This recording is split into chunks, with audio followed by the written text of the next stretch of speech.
What is it about yung pagsasabi nyo sa, sa serye? Actually, kami ni Mama, every time na wala pa kami eksena, lagi akong pumupunta sa kwarto niya para guluhin siya. Swear, lagi ko siyang ginugulo na, minsan pagka natutulog siya, yakap lang ako. And then, pagka wala pa kami, hindi pa namin eksena, pupunta naman siya sa kwarto namin nila Jane, nila Ivana na, wala, magkukwentuhan lang kami about mga chismisan. Mga typical na chismisan lang na ginagawa namin ni Mama. And sobrang, I can say na super close kami ni Mami. As in, kaya ko na mag-open sa kanya. Ganong point ng closeness namin. And nakakatuwa kasi at first, natatakot talaga ako kay Mami. Kay Mama D, natatakot ako na, Lulu, napagalitan na ako, ganito, ganyan. Pero, parang first day pa lang ng taping namin, naging close na kami. I don't know how, pero bigla kami nag-click. Maingay din kasi si Mama D. I was thinking, wow, si Piang naging close kay Miss D kasi everyone knows na parang si Miss D hard to please din. So parang, wow, ikaw in an instant, diba? So, anyway, last question na lang for the both of you. Okay, so looking back kasi napanood namin kayo sa PBB and everything, ano yung sa tingin niyo yung biggest misconception about you two? Hindi as a team, kundi as individually, na feeling niyo nabasag na ngayon and everyone is like, wow. Hindi, yung parang kumbaga, ano yung tingin niya sa inyo before na wala na ngayon, na nabasag na. Ano yung sagot ako dyan? Pagiging singer ko. Yes! Wala kayo singer na kasi ako ngayon. Ikaw muna.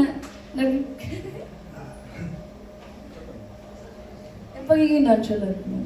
Medyo kasi, go. Hindi ko na hindi kasi ako, hindi ako aware kung anong tingin sa akin nung nasa loob ako sa tingin sa akin sa labas. Though alam ko maraming negative. Kumbaga sa akin, kilalanin niyo ako kung hindi ko na kontrolado kung magustuhan nila ako o hindi. So, hindi ako aware. Siguro, yung na lang, yung part na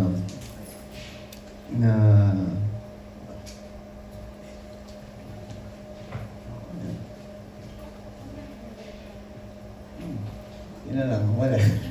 As in, hindi talaga aware kung anong Hindi ka conscious at hindi ka... Yes. Same with you ba, Fiang? Or... Yung pagiging singer ko na lang. Naging singer But I was there in your concert, galing mo na. So, anyway, congratulations guys. Well-deserved ang mga blessings ngayon. More to come, please. Thank you so much, Sir Franz. Ngayon naman, we would like to call on June Laling. Hello! Yan. O, kanina binanggit si Miss D kasi, so kaya sesegue na ako, no? Ang tawag sa yung Miss D, Piang, is Little shrimpy. O, hindi ko daw sa Shrimp. At pinagluto ka niya, Yes. kahit may allergy siya, pinatikin na lang niya kay Danica. Kung Yes. masarap. Yeah. So, na-touch ka doon. Sobra ka na. Super, kasi nung time na yun na inaya ko ni Mami mag-vlog. Fiang, let's vlog. Sabi ko, go, Mami. And then, what do you want? Do you want to do mukbang? Sabi ko, yeah, sure. Sabi, nagtanong siya sa akin, what do you want? What do you want to eat? Sabi ko, Mom, my favorite food is buttered shrimp eh. Pero I know you're allergic, so huwag na lang. Pero sabi ko, Mom, gusto kahit hindi... And then ako din nag-request na gusto ko talaga ng buttered shrimp. Pero nung time na yun, hindi ko naman siya inayang kumain kasi I know she's allergic to shrimp. Pero very na-touch ako na... It's so nice, no? Nagulat ako na niluto talaga ng nanay ko.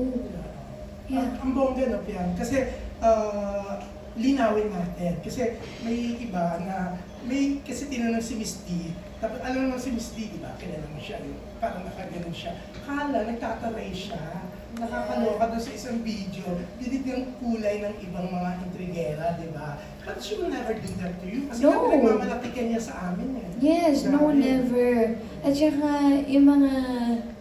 Hindi kasi nila kilala si Mami D. Hindi nila kilala si Miss D bilang nanay. And hindi nila kilala si Miss D pagka walang camera. Nakakapag-judge lang naman sila pagka may camera. Pero pag nakilala talaga nila si Miss Dina Musto, masasabi talaga nila na sobrang bait ng nanay ko. Tsaka minsan, di ba, parang may mga reaction siya, alam mo, Yes. nagkakasabilan. Pero yun nga, depende kung si binigyan ng intriga ng iba. Yes, depende na sa tao yung pamibigyan talaga nila ng meaning. Pero one thing is for sure, na sobrang bait talaga. One thing yun talaga. At kung love na love ka ni Dina, eto, si JM naman, nagulat si Miss D, pinento niya sa amin, kasi nung mag-guest kayo sa House of D, nagulat siya na ini-introduce mo sa kanya si JM, kasi hindi niya namukhaan. Ang gwapo-gwapo daw, kasi ang kala niya nung una, si JM, kasi nung una pala niya makita, naka-wig na red, tapos parang yung itsura, ang itim, kasi iniitiman pala siya ng makeup, di ba? Tapos sabi ni Miss D, oh my gosh, kala ko, Liz Dubiot, pero ang gwapo, naloka daw siya. Naloka siya sa itsura ni JM na. Hindi, yung kala niya kung sino yung pinapakilala mo, di ba? Oo. Yeah. So, anong naging reaction mo nung hindi niya talaga nakilala at si JM? And JM, ano yung reaction mo na, ay, gwapong-gwapo sa iyo si Miss D. Siya na lang yung sumagot. O sige, JM. Yan. Ikaw, ano ang reaction mo? Oo. Ako, ano... Ako natawa lang talaga. Pero nagulat ka nung hindi ka niya pinapansin. Kasi hindi niya alam na ikaw si JM. Ang alam niya, yung itsura mo doon sa show niyo, di ba? Kasi madalas po nun, sila sa Unit 1 and ako sa Unit 2. Yes, she explained So, that. Magkaiba kayo ng Oo. career. So, she just saw you sa Storycon, tapos in character na, Oo. kayo look test. Saka every time na wala pa akong shoot nun sa unit ko, pag tumatambay ako sa unit nila, lagi lang ako nasa labas. Hindi ako pumapasok sa kanila sa dressing room nila dun sa malaking bahay. Kasi nahihiya ako. Yung parang one time nun, pinakilala ako ni Fiamma yung Miss D. So, Miss D ako si JM. Tapos lakad lang siya. So, nung sinabi po niya yung time na yun, yung vlog na sa kanila, na hindi niya ako namukha na, opo, kaya po pala. So, di ko alam, natatawa lang ako, pero syempre, at least, effective yung ginawa nilang appearance ni Ronnie. Pero yun nga, gwapong-gwapo siya sa'yo. The way na kwento siya sa amin, parang sinasabi niya na talagang bagay kay Piang. Parang boto siya para sa kanyang may literature degree, ha? So, Gonna deteriorate ko.